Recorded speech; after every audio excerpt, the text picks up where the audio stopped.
오늘은 그 말기찬이라고 요약했던 이 말씀, 기도, 찬양의 마지막 방법에 관한 이야기를 함께 나누고자 합니다. 그래서 오늘 말씀의 제목은 매일 찬송하면 무슨 일이 일어나는가인데요. 여러분들 이 찬양이라고 할 때에 사실 이제 찬송, 우리가 찬송가 이렇게 부르잖아요. 찬송과 찬양은 어원적으로, 본질적으로 비슷한 말이라서 좀 더 편안한 용어, 제게 편안한 용어인 찬양이라는 말로 통일해서 이야기하도록 하겠습니다. 자, 그래서 이 찬양이라는 것을 우리가 오늘 이야기를 할 텐데, 여기에는 한 가지 전제가 붙습니다. 이걸 먼저 이야기하고 이 말씀을 시작해야 돼요. 그건 뭐냐면, 우리 하나님은 우리의 찬양을 받으시기에 합당한 분이라는 겁니다. 우리가 하나님을 매일 찬양해야 되는데, 사실 하나님이 우리 찬양 받을 만한 존재가 아니라면 찬양을 하면 안 되는 거겠지요. 근데 우리 하나님은 우리의 찬양을 받으시기에 합당하신 분이십니다. 왜요? 그분은 이 천지 만물을 창조하셨고, 또 그 가운데 우리가 마음껏 모든 것을 누리게 허락하셨으며, 우리가 스스로 범죄하여 이 모든 것을 누릴 자유를 잃어버렸을 때 사랑하는 독생자 예수 그리스도를 보내사 우리를 대신하여 십자가에 죽게 하심으로 우리에게 이 모든 영적 자유를 다시금 회복시켜 주셨기 때문입니다. 우리를 위하여 행하신 그 창조 사역, 또 우리를 구원하신 그 십자가 구속 사역으로 말미암아, 그리고 지금도 우리와 늘 함께 하시며 우리를 위하여 일하시는 그 모든 역사로 말미암아 하나님은 기꺼이 우리의 찬양받기에 합당하신 분이라는 겁니다. 우리가 이것은 늘 기억하고 있어야 돼요. 그 사실을 늘 기억한 이후라야 우리의 찬양이 진정성이 있고 또 의미가 있겠죠. 자, 그럼 이제 본격적인 질문을 여러분들에게 드리도록 하겠습니다. 여러분들은 삶 속에서 우리 하나님을 언제 찬양하십니까? 또 얼마나 찬양하십니까? 당장 떠오르는 대답은 이 예배 중이겠죠. 우리가 예배 시간에 사도신경으로 예배를 열고, 그리고 이 가지는 얼마간의 찬양 시간 동안에는 여러분들이 하나님을 찬양하고 계실 겁니다. 자, 그러면 이제 이 주일 예배가 마친 이후에는요, 여러분들의 가정에서, 여러분들의 삶의 자리, 우리 각자가 흩어져 있는 그곳에서는 우리 하나님을 언제 찬양하고 있습니까? 얼마나 찬양하고 있습니까? 사실 대답하려고 해도 좀 막막할 수 있습니다. 왜냐하면 나는 노래를 그렇게 잘하지도 않고 악기를 다룰 수도 없고, 또 이렇게 어떤 예배 공간이 우리 가정에서는 좀 어려울 수도 있는데, 찬양이라고 하는 것을 어떻게 대답을 해야 될까? 그런 질문이 있을 수 있습니다. 그래서 오늘은 우리가 이 찬양의 본질적인 의미를 한번 뜯어보고 살펴보고 그 이후에 몇 가지 이야기를 더 해보려고 하는데요. 먼저 이 찬양이라고 하는 것은 정확히 무엇하는 행동을 의미하는 걸까요? 우리가 보통 찬양이라고 한다면 찬송가나 복음성가를 부르는 것, 그런 음악적인 부분을 생각하게 되죠. 대부분 찬양이라고 하면 이런 음악적인 요소들로 표현이 됩니다. 노래를 부른다든지 뭐 춤을 춘다든지 뭐 여러 가지들 말이죠. 실제로 이 음악으로 발현되는 찬양은 우리에게 많은 영향력을 주죠. 우리의 마음을 고양시키는 겁니다. 이 좋은 찬양곡을 접할 때 우리의 마음은 이렇게 감동되잖아요. 감격하게 되죠. 저도 이 찬양 덕분에 사실 저의 인생이 많이 바뀌게 되었습니다. 무슨 이야기냐면, 저희 신앙 간증을 잠깐 하자면, 저는 이제 모태 신앙으로 믿는 가정에 태어났지만, 이 믿는 가정에서 태어난 것과 내가 진짜로 하나님을, 예수님을, 성령님을 믿는 거는 차이가 있잖아요. 우리 부모님이 믿는 것과 내가 믿는 것, 우리 가족의 종교가 기독교인 것과 내가 그리스도인인 것은 분명히 차이가 있죠. 부모가 그리스도를 믿는다고 해서 자녀가 무조건 반드시 그렇게 믿는다는 보장은 없어요. 저는 목사잖아요. 그렇다고 아직 저는 자녀가 없는데 제 아들이 혹은 제 딸이 나중에 태어나서 자연스럽게 그냥 당연하게 예수님을 막 사랑하고 그런 그리스도인이 되리란 보장은 없다고요. 결국 우리 믿음은 각자가 가지게 되는 거거든요. 저도 이제 그런 기간을 거친 거죠. 어렸을 적에는 엄마 아빠의 어떤 인도와 엄마 아빠의 어떤 강요, 그런 규칙적인 생활 때문에 주일에 교회를 왔다 갔다 한 거였지, 예수님을 믿게 된 것은 조금 더 나중의 일인 겁니다. 언제냐? 중학교 1학년 때인데, 저희 모교회에서 소년부 생활을 하다가 이제 중학교에 입학하면서 중등부로 올라갔거든요. 그때까지 제가 뭐 수많은 설교를 들었지만 그 어떤 설교도 저희 머릿속에는 죄송합니다만 기억에 남아있지 않아요. 근데 이 찬양곡만큼은 지금도 제 안에 생생하게 기억나고 있습니다. 아니, 오히려 날마다 이 찬양은 제 안에서 꿈틀대고 있어요. 그게 뭐냐면, 혹시 아는 분이 있을지 모르겠는데 당신을 향한 노래라는 곡이에요. 아주 먼 옛날 하늘에서는, 이런 가사를 가지고 있거든요. 제가 자막으로 이 찬양의 가사를 넣어놨는데 화면 한번 띄워주시겠어요? 아주 먼 옛날. 네, 제가 읽어보겠습니다. 이 찬양의 가사는 이래요. 아주 먼 옛날 하늘에서는 당신을 향한 계획이 있었죠. 하나님께서 바라보시고 좋았더라고 말씀하셨네. 이 축복송이거든요. 그게 막 박수 치면서 부르는 노래입니다. 아주 먼 옛날 하늘에서는. 근데 이 찬양을 처음 듣던 순간에 저는 무언가 이 찌릿한 감정이 제 안에서 움틀대는 것을 느꼈어요. 그게 뭐냐면, 이게 이 찬양의 가사가 언뜻 보기에 이 창세기 1장, 그 천지를 창조하실 때에 하나님께서 맨 처음에 광명을 창조하시고 보시기에 좋았더라, 뭐 이렇게 바다를 나누시고 보시기에 좋았더라, 그리고 뭐 해와 달과 별을 만드시고 보시기에 좋았더라, 마지막에 사람을 창조하시고 보시기에 심히 좋았더라 했던 그 내용이 가사로 요약된 거잖아요. 제가 창세기 1장을 무수히 많이 읽어봤지만 사실 이 창세기 1장의 내용은 그냥 남의 이야기 같았거든요. 그냥 아주 먼 옛날에 그냥 그런 일이 있었구나 하는 어떤 일종의 판타지 소설처럼 느껴질 때도 있고, 그냥 때로는 아무 감흥 없이 느껴졌던 그런 구절이 이 찬양곡 덕분에 저의 이야기가 된 거예요. 하나님께서 아주 먼 옛날에 나를 계획하시고 나를 바라보시고 좋았더라고 말씀하셨다라고 이 찬양곡이 저한테 이야기를 해주는 거죠. 창세기 1장은 하나님께서 다른 피조물, 다른 존재들을 보고 좋았다라고 말씀하시는 건데, 이 찬양곡의 가사를 통해서 이제 그 하나님의 시선이 더 이상 태양이 아니라, 아담과 하와가 아니라 저를 보는 거예요. 저를 보면서 이 찬양곡이 저한테 이야기를 하는 거예요. 하나님께서 지금 널 보고, 중여가 널 보고 좋았다라고 말씀하고 계신단다. 그런 어떤 감동이 제 안에 몰려오는 겁니다. 그래서 저는 그때부터 예수님이 정말로 나를 사랑하시는가 보다 하는 그런, 그 이전에는 느낄 수 없었던 그 어떤 감동을 느끼게 됐거든요. 그러면서 예수님이 더 궁금해졌고, 그러면서 예수님을 더 알고 싶어졌고, 그러면서 저희 믿음이 점점 자라나기 시작한 거예요. 그래서 저는 그때 이런 생각을 했습니다. 일주일이 월화수목금토일이 아니라 토요일 하루, 그리고 1 이랬으면 좋겠다. 그러니까 매일이 주일이었으면 좋겠는 거예요. 왜? 이런 찬양을 더 부르고 싶어서, 예수님을 더 알고 싶으니까 막 매일 교회 가고 싶어지기 시작한 거예요. 그렇게 저의 믿음이 변하게 되더라고요. 찬양을 통해서 저의 믿음이 성장하게 되고, 그때부터 이 믿음이 저의 믿음이 자라나서 이제 목사가 돼서 여러분 앞에 서게 된 거죠. 그렇게 저는 찬양 한 곡 덕분에 저의 인생의 방향이 바뀐 거예요. 제 인생의 모습이 바뀌었습니다. 이제 하나님을 찬양하게 하는 이 찬양곡이 가진 영향력이 제게는 그렇게 오더라고요.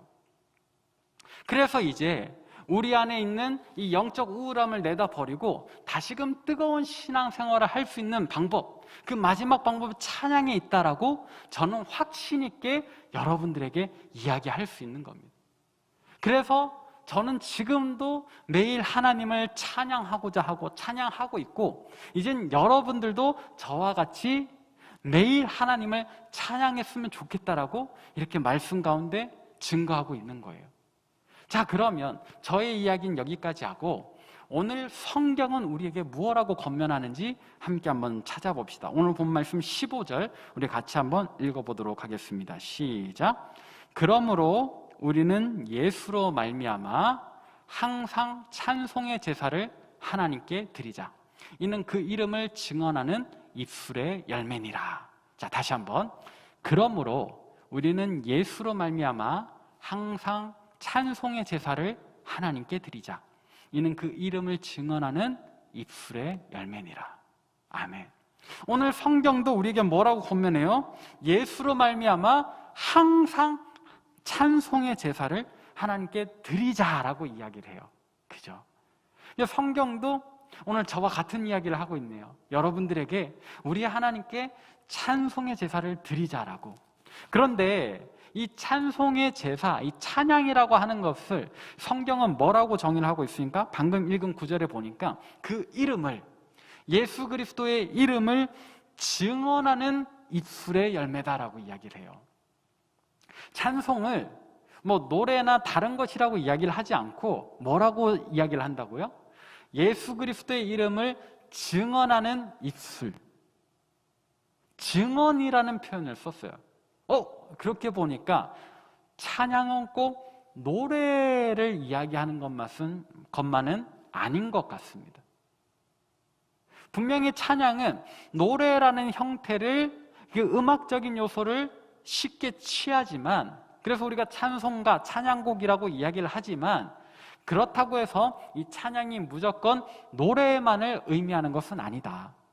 국어사전에 찾아보니까 찬양을 뭐라고 정의를 하냐면 어떤 덕이나 선함을 기리고 칭송하는 것이라고 해요. 그러니까 누군가가 참 덕 있는 사람이 있으면 야, 그 사람 참 좋아 라고 이야기하는 것을 찬양이라고 국어사전도 정의를 하더라고요. 그렇게 좋은 어떤 이야기를 많이 나누는 것, 증언하는 것이 찬양이다.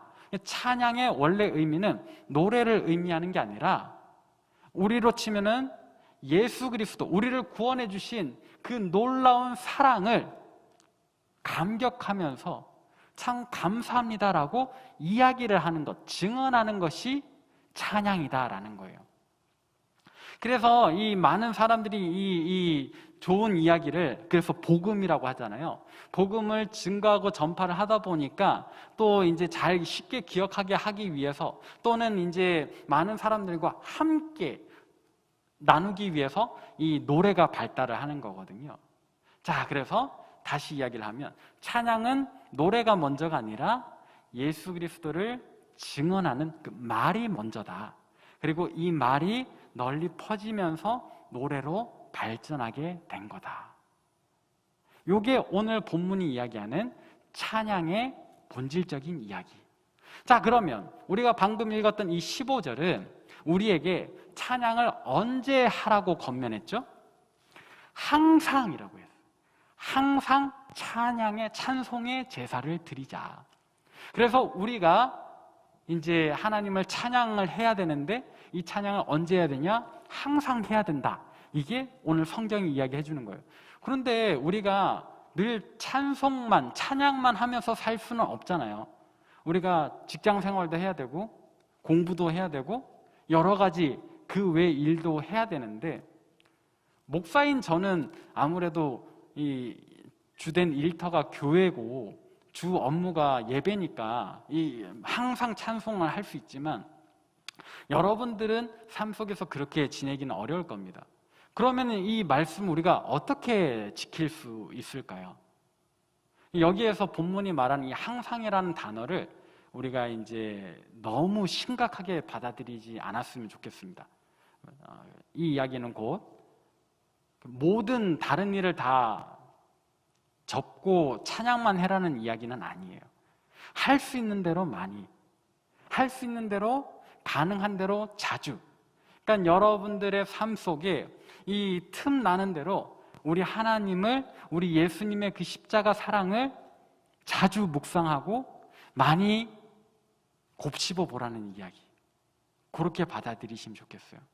그렇게 본다면 우리 일주일의 신앙생활이 겨우 이 주일날 예배드리는 1시간으로 끝나는 것이 아니겠죠. 여러분들이 직장에서도 또는 가정에서, 심지어는 아침에 깰 때나 잠자리에 들 때나 가능한 대로 우리 예수님을 생각하고 그분의 그 사랑을 묵상하는 것이 우리에게 찬양으로 다가올 겁니다. 그렇게 여러분들이 혼자 있을 때 우리 예수님을 더 많이 생각하셨으면 좋겠어요. 그게 찬양이에요. 그렇게 생각을 하다가 떠오르는 노래가 있으면, 복음성가가 있으면 한번 따라 불러보세요. 노래를 해보세요. 에이, 뭐 노래 못해도 어때요? 혼자 있는데. 나 혼자 부르는 노래가 뭐 그렇게 부끄러울 것도 없고 창피할 것도 없잖아요. 그렇게 아무 노래든 좋습니다. 생각나는 그 찬양곡을 가지고 여러분들이 불러보세요. 가사를 모르십니까? 걱정 마세요. 그냥 구글이나 네이버에 쳐보면은 그냥 가사도 악보도 다 나옵니다. 심지어 혼자 부르기 좀 어색하다 그러면 유튜브를 쳐보세요. 그러면은 뭐 엄청난 예배팀들이 다 웬만한 찬양은 다 올려놨습니다. 그냥 그거를 들으면서 따라 불러보는 것, 그러면서 우리의 찬양을 한번 해보자는 거죠. 혼자 있을 때 부끄러워 하지 말고 한번 해보십시오. 그렇게 하나님을 찬양하잖아요. 그럼 여러분들 마음속에 정말로 다른 데선 찾아볼 수 없는 그 벅찬 감동이 밀려올 겁니다. 여러분들 안을 가득히 채워줄 거예요. 정말로 그 뜨거운 어떤, 정말로 주님과 1대1의 만남이 여러분 삶 속에 펼쳐질 겁니다. 그 찬양이 주는 하나님과 우리의 소통, 그 연결 통로예요. 한번 해보십시오. 만약에 옆에 누군가 있다, 그럴 때는 어떻게 찬양을 할 수 있을까요? 같이 불러보는 것도 좋겠죠.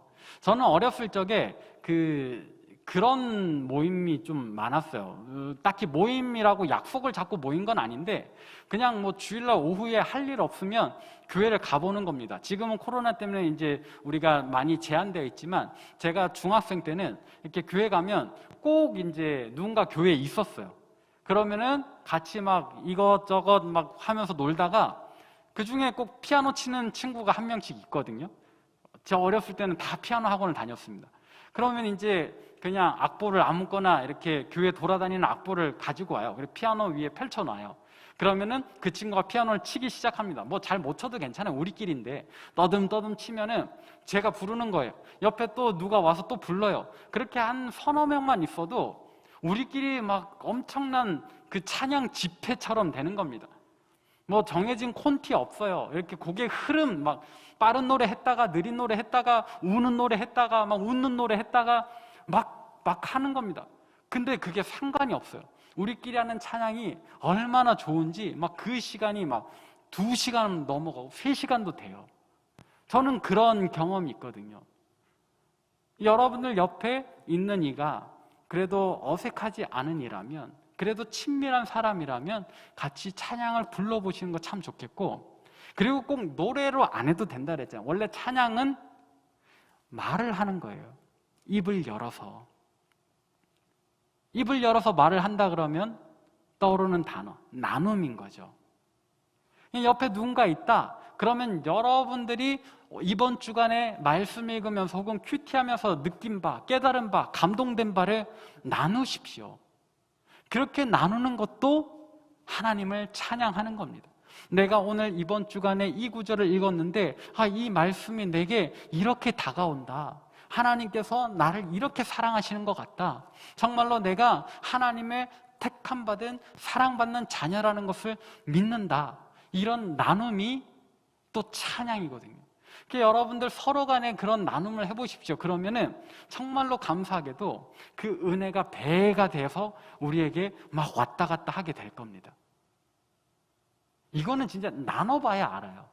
그래서 여러분들 할 수 있다면 여러분들 이렇게 믿음의 친구들 안에서 그런 나눔을 많이 해보십시오. 저도 궁금해요. 여러분들이 도대체 무슨 이유로 예수님, 어떤 상황에서 예수님을 믿게 되었는지, 그래서 우리가 이 2022년에 이 1월 23일 주일에 이 1시 반에 우리가 이렇게 한자리에 모이게 되었는지, 전 여러분들의 그 신앙의 배경이 궁금합니다. 전 목사잖아요. 이런 이야기를 저는 너무 좋아해요. 이런 이야기를 많이 하고 싶어서 목사가 되었어요. 여러분들의 삶 가운데 하나님 어떻게 역사하셨는지, 저는 진짜로 하나님이 살아계신다라고 믿거든요. 제가 체험하고 경험한 하나님에 대한 이야기가 많이 있어요. 저의 이야기도 여러분들에게 많이 들려드릴게요. 근데 저는 설교로도 할 수 있으니까 저의 이야기보다는 여러분들의 이야기를 듣는 시간이 필요할 것 같아요. 그래서 제가 여러분들에게 연락 드릴 겁니다. 한번 만나자고. 1대1로 혹은 뭐 이렇게 두세 사람 같이. 그럼 여러분들 괜찮으시다면 저를 만나주세요. 그럼 음료는 제가 살게요. 여러분들은 여러분들의 신앙의 이야기를 들려주세요. 여러분들은 어떻게 예수님을 믿게 되었는지, 왜 예수님을 믿고 있는지, 요즘 여러분들의 기도 제목은 뭔지 제게 알려주세요. 제가 같이 기도해 드릴게요. 그렇게 우리 안에 하나님에 대한 간증이 넘쳐나면 좋겠습니다. 그것도 하나님을 찬양하는 거예요. 그 간증이, 그 나눔이 우리의 믿음을 더욱더 견고하게 할 겁니다. 우리 안에 역사하시는 하나님을 더 강하게 체험하게 만들어 줄 거예요. 우리 안에 그런 나눔이 더 늘어날 수 있기를 바랍니다. 자, 그러면 이렇게 우리 안에서 우리끼리만 하나님을 찬양할 수 있을까요? 아니요. 성경은 오늘 본문 말씀은 또 다른 하나님 찬양의 방법을 우리에게 알려주는데, 오늘 본문 말씀 16절을 우리 함께 읽어보도록 합시다. 오늘 본문 말씀 16절입니다. 시작. 오직 선을 행함과 서로 나누어 주기를 잊지 말라. 하나님은 이 같은 제사를 기뻐하시느니라. 아멘.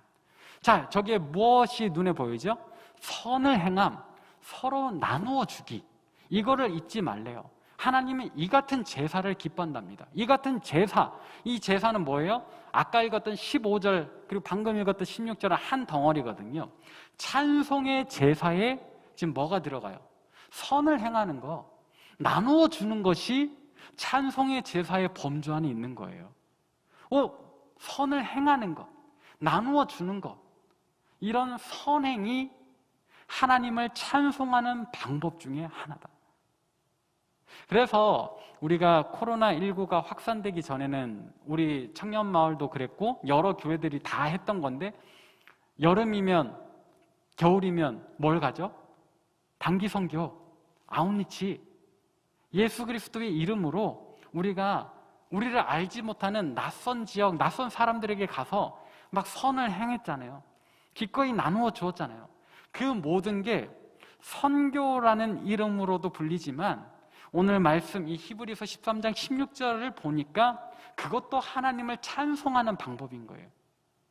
예수 그리스도의 이름으로 선을 행하는 것, 이것도 우리가 하나님을 찬송하는 방법이래요. 그래서 저는 올해 이 2022년에 우리 별내동안교회 청년마을도 이런 찬양을 하나님께 올려드릴 수 있기를 바랍니다. 그렇다고 저희가 막 무조건 지금 해외를 나갈 수는 없죠. 여러 가지 제한된 환경들이 많으니까. 또 낯선 지역 가기도 어려울 겁니다. 그렇다고 해서 우리가 선을 행하는 것, 나누어 주는 것을 멈춰서는 안 되겠죠. 그럼 어떻게 하면 좋을까요? 지혜를 모아 봅시다. 저도 많이 고민하고 기도해 볼 테니까 여러분들도 한번 생각해 봐 주세요. 우리가 공동체로 어떻게 선을 행할 수 있을까? 어떻게 나누어 줄 수 있을까? 우리가 그리스도라는 이름, 그 그리스도의 이름을 가지고서 어떤 선행을 할 수 있을까? 여러분 같이 한번 생각해 봐 주세요. 그래서 할 수 있는 모양, 할 수 있는 범위를 가지고 올해 우리 한번 해봅시다. 너무 부담스러운 것까지는 할 수 없겠지만 우리가 지혜를 모은다면 이런저런 어떤 모양으로든 간에 선행할 수 있지 않을까요? 저는 그런 기대가 있습니다. 이제 1월 한 달이 얼추 지나가고 있어요. 이 2022년 남은 11달 안에 우리 청년마을이 정말로 그리스도의 이름으로 아름다운 선행을 할 수 있으리라 하는 그런 기대가 있거든요. 우리 한번 해봅시다. 자, 다시 본론으로 돌아와서 이렇게 하나님을 찬양하는 방법, 우리가 범위를 따라서 세 가지로 나눠봤어요. 혼자 있을 때 말씀을 묵상하고 기도하면서 한번 찬양해 보는 거예요. 불러보는 거예요. 두세 사람이 함께 있을 때 서로 간에 하나님에 대한 간증을 나눠보는 거예요. 또 모르는 사람, 낯선 지역으로도 선을 행하는 것으로 우리가 하나님을 찬양할 수 있습니다. 이렇게 하나님을 찬양할 때 우리에게 어떤 일이 일어날까요? 이것은 마태복음 5장 16절에서 예수님이 하신 말씀을 통해서 우리가 찾아볼 수 있는데, 마태복음 5장 16절 우리 같이 한번 읽어보도록 하겠습니다. 시작. 이같이 너희 빛이 사람 앞에 비치게 하여 그들로 너희 착한 행실을 보고 하늘에 계신 너희 아버지께 영광을 돌리게 하라. 아멘. 우리 예수님께서 뭐라고 말씀하셨어요? 너희 빛이 사람 앞에 비치게 하여, 이거는 우리의 착한 행실이에요. 우리의 착한 행실을 보고 세상 사람들이 어떻게 하게 하라고요? 하나님께 영광 돌리게 하라고요. 우리가 행하는 이 찬송을 세상 사람들도 보게 되는 겁니다. 어쩔 수 없이 볼 수밖에 없는 그런 때가 있어요. 우리가 혼자 하는 찬양은 다른 사람들이 볼 수 없겠지만 우리가 행하는 착한 행실, 그 선행, 그 나누어 주는 것은 세상 사람들도 보게 될 겁니다. 그럴 때에 그들의 마음에 감동이 되겠죠. 그래서 그들이 어떻게 된다고요? 하나님께 영광을 돌리게 된다고요. 여러분, 우리의 신앙 고백은 우리 사람의 인생의 목적을 가지고 뭐라고 이야기를 하느냐? 우리 인생의 목적은 하나님께 영광을 돌리는 것이다 라고 이야기를 해요. 우리가 교리문답으로 고백하는, 공부하게 되는 그 첫 번째 조항이 우리 인생의 목적은 하나님께 영광을 돌리는 것이다. 하나님께 영광을 돌린다는 건 다른 게 아니에요. 우리가 예수 그리스도의 이름으로 그리스도인답게 살 때, 그렇게 하나님을 찬송하고 그렇게 서로 간에 간증하며 그렇게 그리스도의 이름으로 선행할 때에 하나님께 영광 돌려지는 거예요.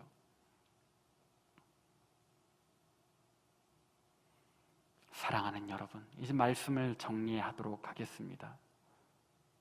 우리가 세상을 살면서 여러 가지 어려움들을 겪게 됩니다.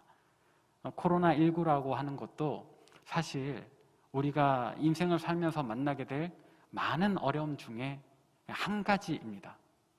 실제로 여러분들이 이 코로나19 때문에 직접적인 건강의 피해, 막 커다란 죽음의 문턱을 아직은 경험해보지 않지 않으셨습니까?